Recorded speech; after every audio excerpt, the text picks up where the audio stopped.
E essa é a notícia, Argentina fora da OMS.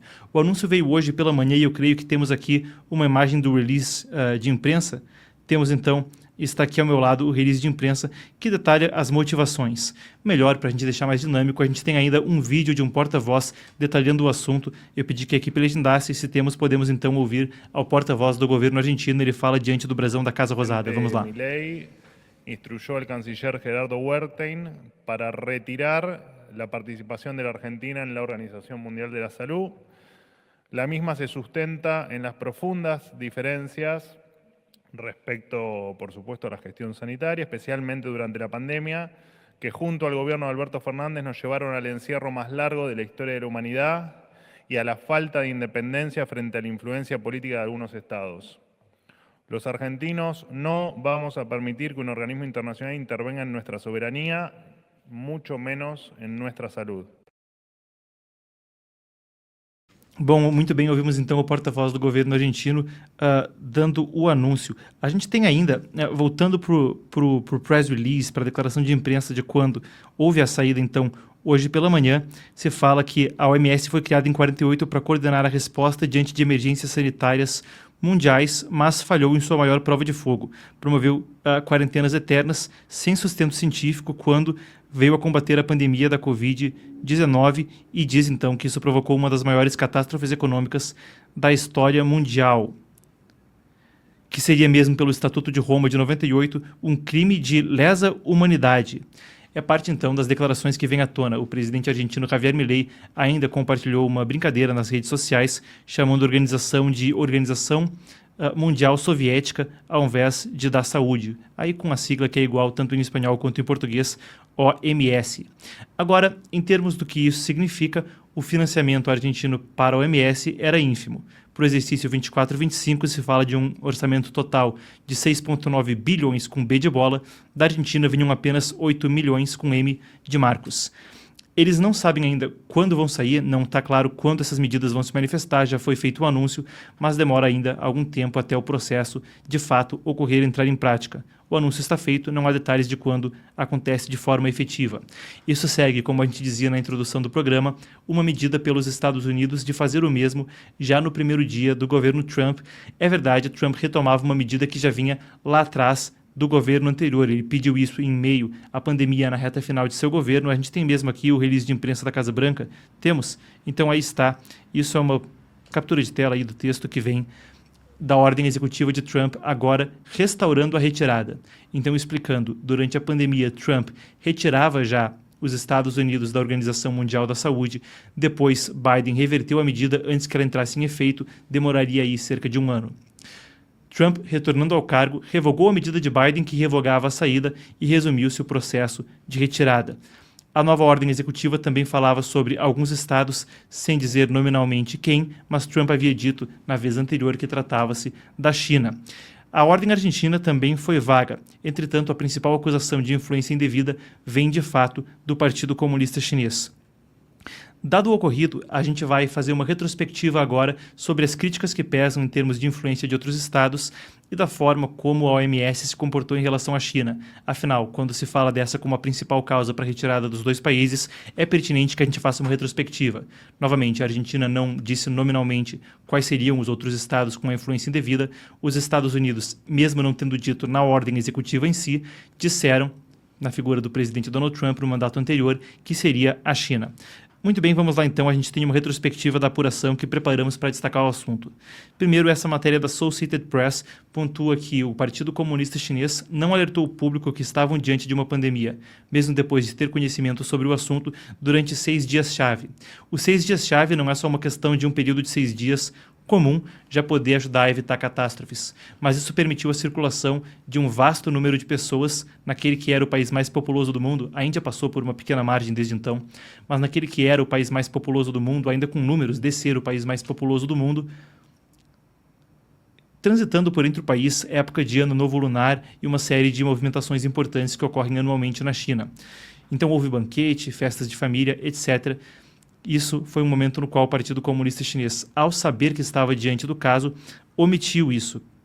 Isso por si só não seria uma questão tão grave quanto a denunciar a influência chinesa na Organização Mundial da Saúde, se visto como fato isolado. Mas aí vem à tona o seguinte: o Partido Comunista Chinês mentiu ainda sobre a possibilidade de transmissão entre humanos.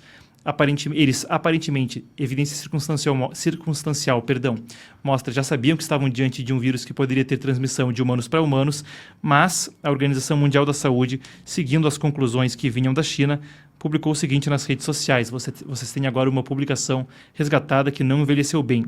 Investigação preliminar conduzida por autoridades chinesas não achou evidência clara de transmissão entre humanos, então, da Covid-19. Era a publicação que vinha na esteira. Logo depois que a China vinha a dizer que sabia que estava diante de uma provável pandemia, isso foi no dia 20 de janeiro, ou por aí, vinha então o anúncio da Organização Mundial da Saúde que, ok, mas a evidência é de que não há preliminarmente transmissão entre humanos. Bom, a Organização Mundial da Saúde estava agindo de má fé, eles tinham outras fontes de evidência. Tem uma questão aqui que pode ser relevante para a discussão, ora, em pauta. Os fatos quanto aos e-mails de Taiwan alertando a OMS sobre os perigos de 2019. Isso vem do Centro de Controle e Prevenção Epidemiológica de Taiwan. Claro, a China busca há tempos, a República Popular da China, uma anexação da ilha, não descartando a possibilidade de força se necessário, uma tensão que vem desde a Guerra Civil Chinesa, desde a reproclamação da República Popular em 49. Mas pulando de 49 para 2019, já em dezembro, semanas antes dos fatos que a gente discutia no slide anterior dessa apresentação, Taiwan notificava a Organização Mundial da Saúde de que eles acreditavam que havia evidência de transmissão entre humanos. Ao invés, a Organização Mundial da Saúde divulgou a conclusão que vinha do Partido Comunista Chinês. E aí vem a grande crítica de que houve falhas em pressionar o Partido Comunista Chinês. A coisa vem à tona ainda mais quando a gente vê a próxima imagem aqui. Isso é o relato da Organização Mundial da Saúde, que vem um press release, um release de imprensa de uma discussão entre oficiais da OMS e da liderança do Partido Comunista da China, quando daquele mesmo momento histórico do início de 2020. Após essa sequência de eventos, na qual foram notificados por Taiwan de transmissão entre humanos, viram a China omitir dados-chave por 6 dias, viram a China mentir por transmissão entre humanos e replicaram a mentira, eles elogiaram a China uma semana depois pela transparência com a qual estavam ajudando a conduzir a situação. Essa retrospectiva foi a sequência de eventos na qual os Estados Unidos primeiro anunciavam sua retirada no mandato anterior de Trump, depois, como eu dizia, revertida por Joe Biden. Vale a pena ainda acrescentar que, se fala-se de uma influência indevida da China, enquanto os Estados Unidos de fato arcavam com a maior parte da carga de financiamento da agência, a gente destaca essa reportagem do Times e Sunday Times. China e a OMS e a Power Grab, a tomada de poder que alimentaram, que deram combustível à pandemia. Essa foi uma reportagem exclusiva lá dos idos tempos da pandemia, quando esse veículo britânico noticiava a respeito dos laços entre Tedros e o Partido Comunista Chinês, que, enquanto não evidenciados diretamente de forma documentada, eles traziam então a informação de bastidores de que a China agressivamente tentou e se esforçou para colocar Tedros na posição de secretário-geral da Organização Mundial da Saúde em 2017. Aquilo era uma prioridade para o partido, segundo a reportagem, porque desde antes, quando mentiram e eles sentiram-se humilhados, diz a reportagem, pela Organização Mundial da Saúde, em uma mentira anterior, entre 2003 e 2004, quando houve o problema da SARS na China, eles sentiram-se humilhados pela OMS ao seus dados documentadamente mentirosos. Eles mesmos depois vieram à tona e disseram: olha, a gente mentiu, o número não era tal, era na verdade muito maior. Estou falando daquela pandemia lá atrás, epidemia local de SARS na China de 2002 para 2004. Naquela ocasião, a lide com a OMS, segundo essa reportagem, foi tida como muito humilhante pelo Partido Comunista Chinês, que então tornou uma prioridade aumentar sua influência na agência para que não houvesse humilhação internacional como houve na pandemia de SARS. Na epidemia de SARS, melhor dizendo. São alguns dos capítulos anteriores que ajudam a dar para a gente um panorama a respeito da questão.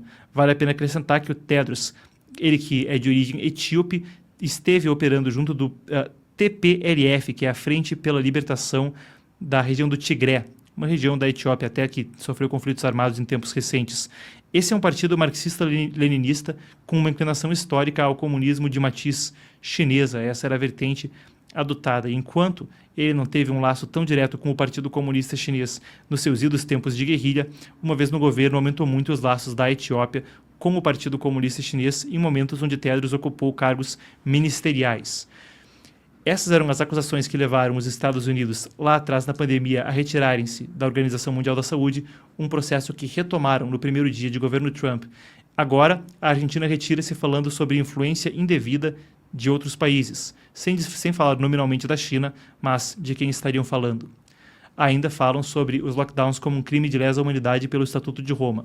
Essas são as palavras que vêm do escritório do presidente Javier Milei, enquanto, conforme dizemos, ainda não há prazo para saber quando as medidas são efetivas. O anúncio foi feito hoje pela manhã e a gente segue na cobertura dos próximos desdobramentos.